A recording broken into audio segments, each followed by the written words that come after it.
If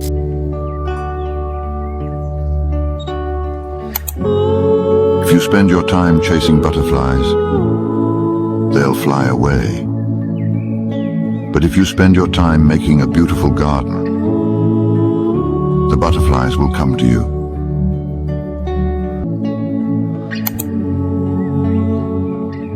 Today, I'm going to teach you don't need to be afraid of orchids like this. Ones that have tried to escape, they're running away, they gluing themselves to the outside of the pot, and now you're too afraid to get in there and repot them. Well, let's get into some of the very carefully guarded trade secrets on how to remove these easily from pots. Welcome to the Nature Company. This is the kind of information you're interested in. Please hit that subscribe button down below if you haven't already, and that notification bell to be notified of all our upcoming content so you don't miss out on a thing. When considering a repot like this, what you need to do is you need to have a good inspection of those roots. You need to check whether they're nice, white, shiny roots. If they are, you know they're still good quality roots and are viable. If they're dark brown and mushy, then you know you can just cut them off and that will make an easier repot. But here we notice they're all still good lively roots, and we're going to have to find a way of removing them without causing too much damage, because we don't want to cause too much stress onto this plant. So let's have a nice close look. Just have a look at these roots. Some of them are on quite tightly, others on a little bit more loosely. And this being a plastic pot, it doesn't mean that it's going to be easy to unglue these roots from the pot itself. We all know that terracotta can be extremely difficult to remove the pot because it's got a rougher surface than what the plastic has got, and those roots rarely glue themselves on well. Here also we see some of those roots going into those holes in the plastic pot, which means the roots are going to need to be supple enough to be almost wound out of those holes. So there's going to be quite a bit of work to do. It's woven itself in underneath the lip of the pot too. And on the inside, all the way around through this heavy media. So first things first, what we're going to have to do is find a suitable size bucket that we can put this into and soak the whole pot all the way to the rim. And lucky I have a perfect size bucket just handy for this exact sort of situation. So now we just need the water.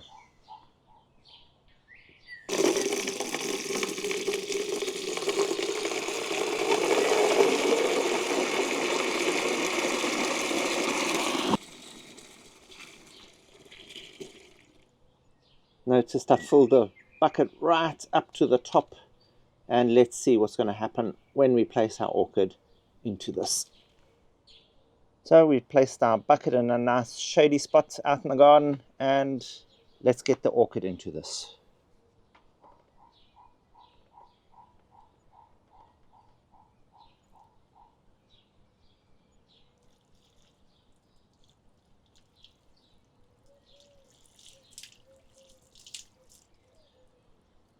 And we're just allowing the water to be absorbed up into the media as well, so that this pot is completely soaked right the way through.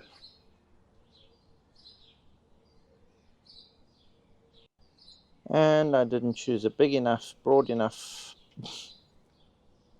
top to my bucket.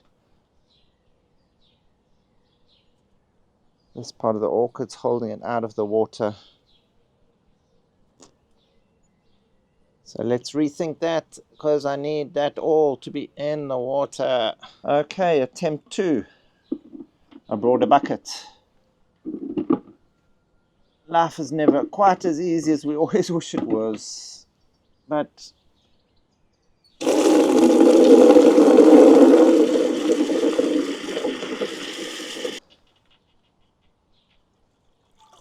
so out of the one bucket and into the... Let's just fill that up with some more water.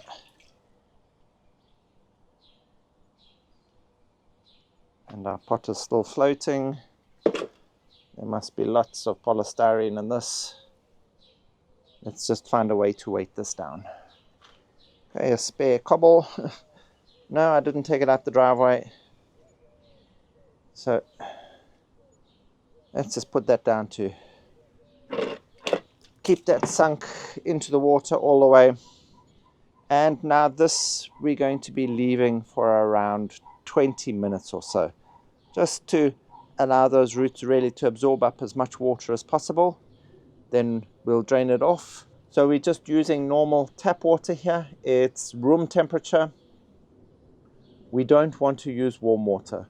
Warm water can affect the cells of the plant, and as you try and work with them, they are more easily destroyed. So we want to make sure that we've just kept it at room temperature. That way the cells themselves stay hardy, and although they'll be more supple with all this extra moisture, they're not going to break as easily.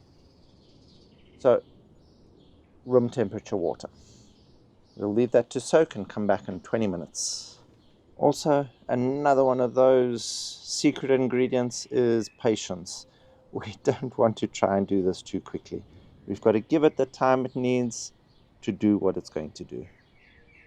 After 20 minutes, we've taken this out and we've let it rest here now for about another half an hour, 3/4 of an hour. And these are still quite tightly put on. So what we're going to do is just dunk this back in for another 20 minutes. Some people set their orchids down like this into water for 2 hours or longer, but I like to at least allow the roots to breathe every now and again, just to ensure the health of the plant. So all we're going to do is leave that another for 20 minutes or so, and then we'll get to the special ingredient. Da, da, da, da. And now after that second 20-minute odd soaking period, we'll drain the orchid off now. We'll just set it down there to allow for the balance of the water to drain out, and then we can start working with it. Now we've drained out the majority of the water, but we haven't allowed this to dry because we want to work with it while it's still moist. What we can start doing is start removing some of the media just to make that pot a little bit lighter, so more easily to work with.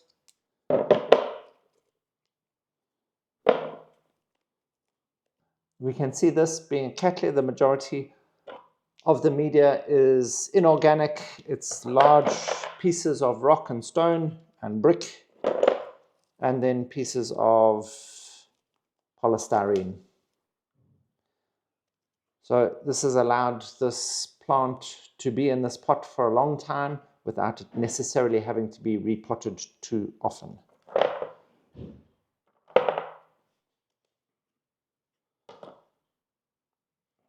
Okay. Now what we can do is, as we go around, we're just going to be taking our thumb, working from the base and just pushing slowly against the root in one direction, almost rolling your thumb over it like this.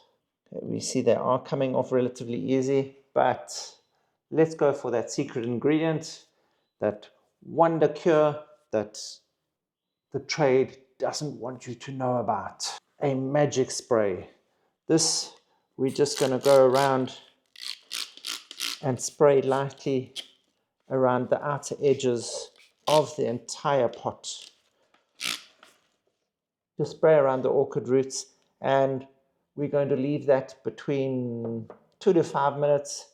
And while that does its trick, let us show you what the secret ingredient in this is. To make that trade secret spray, what we're going to be doing is taking just 1 or 2 little drops of a liquid dish soap, something mild, and all we'll do is fill up our spray bottle. And now for the secret ingredient. The secret ingredient is common sense. We all need to just use common sense when dealing with our orchids.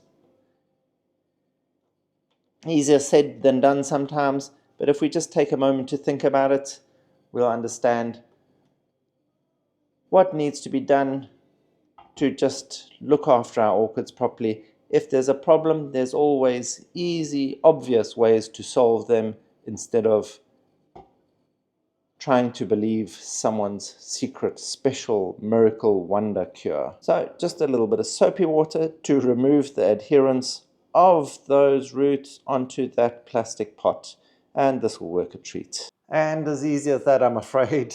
No real tricks involved. The only trick was to get you to watch till this point of the video. Sorry about the clickbait, but as I say, patience is what gets you through this game and gets these orchids done cleanly and nicely. So I was trying to teach you patience by watching all the way through the video. Now, what we're going to do is we're just going to carry on just pushing up against the side of those roots. Also, this is going to be a slow process.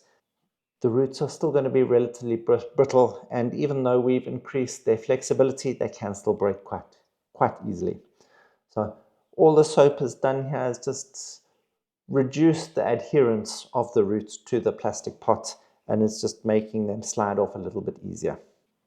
So there we can see how these are just becoming easy to move, and we'll just go around slowly and release all the roots around the pot. You'll notice I'm not putting any direct pressure down onto the roots themselves because we don't want to squash any of that velamen. We don't want to damage the cells and cause it not to be able to do its job properly. Here also at this point it's easier to see which of the roots are no longer valid, so it's easier just to break those off and pull them out the way.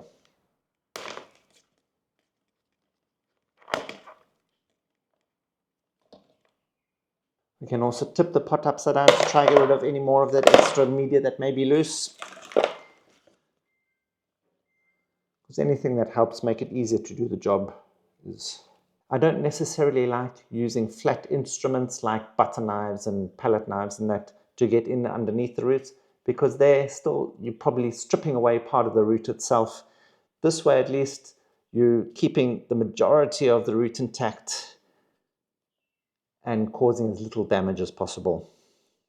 So your plant is going to be less worried about trying to heal the wounds and more worried about setting itself back in properly. When working with a plant that's as entangled as this, the roots are all wound in through and over in each other. So it's just a matter of slowly working your way out until you start loosening them up, not only off the pot itself, but off each other. And that way you'll slowly be able to unwind them and then be able to remove the orchid from the pot completely itself. And as you're working in, you just go in and remove from the inside at the same time, just so that you're giving it an overall chance of getting those roots out. And by doing so, you'll find those roots that are no longer valid, and you'll be able to cut those off so that it's helping loosen up the complete knot. There we go. I don't know if you can see in there, but we've managed to remove the majority of the media from inside the pot. So if we can just cut or tear away some of those old invalid roots, it will help loosen up those that have woven themselves back into the pot. And there's no one size fits all with this. Every time you do a pot removal like this, there's always going to be different obstacles to overcome. So it's more a matter of just using your common sense when you get to them and figuring out how you're going to get around it. We've taken out most of the internal stuff, allowing those roots to now be pulled out of the holes where they'd woven themselves into. And very little to no damage done to them. And remember at this point, don't allow frustration to take over, because this is where you start making mistakes and start breaking roots. Just take it gently and slowly. If you start feeling the roots starting to dry out, you can just give them a spray again to keep them hydrated and moist. That way you'll keep them supple and less likely to break or crack on you. We still have some holding on tight, looped through the holes in the bottom, so we'll just go in through the top again. Just carefully feeling what else is still left in that might be holding it up.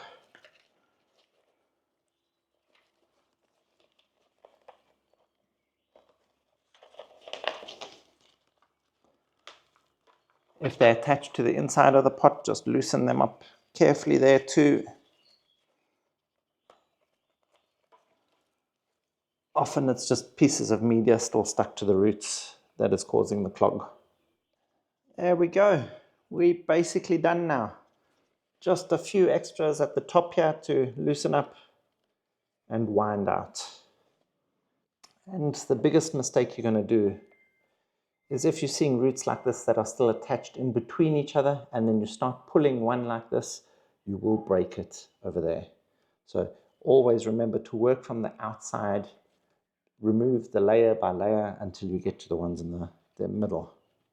And when removing multiple roots from a single hole also, try and do it one by one if you can, because if you just give the whole lot a yank, often they're coming from different directions and they might all just break on the inside of the pot.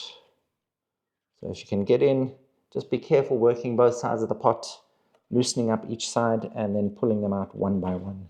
So at least you have a better idea of which direction the root is going in, so you can loosen it up.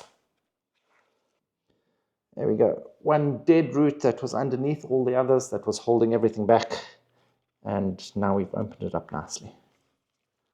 And the last thing we'd want to do is destroy all those good roots just to pull out that dead root. So work slowly and carefully and you'll get it done. There we go. We look into this pot and we can have a look at these roots. We can feel them, they're all dead. So it's just these ones we don't have to be gentle with. We can just give them a pull.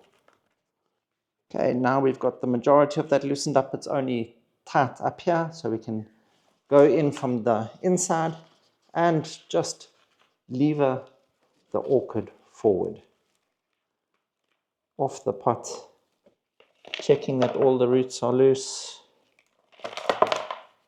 If you see that any that are still tight on, you can just go in underneath now and see if you can loosen them up. And here we go. So very little damage to these roots that are still viable. We'll just go through now and clean off all these old dead roots, and this plant will hardly even know that it's been repotted, other than feeling that refreshing new growth of the new media. And there we go, with a little bit of patience and fortitude, an orchid with a nice big strong root system still attached. This is going to hardly even notice that it's been set back at all. It's probably going to thank me and grow faster than it ever has before. So all it takes is a bit of common sense, some patience, your time, and a bit of love, and anything can be done. So all this orchid needs now is a nice pot, some fresh media. Again, I'm going to probably go with completely inorganic media for this specific one again. We don't like to change up the media too frequently if an orchid has got used to a specific type of media. It just makes it less of an adjustment for it to make. Ed keeps adding new reference material down in that Buy Me a Coffee link below, so if you have some time, pop in down there and see what's up. Otherwise, thank you for watching. And if you have found any of this information helpful, please hit that like button, hit that subscribe button down below, and that notification bell, bing bong, to be notified of all our upcoming content so you don't miss out on a thing. Help us grow as we help your orchids grow.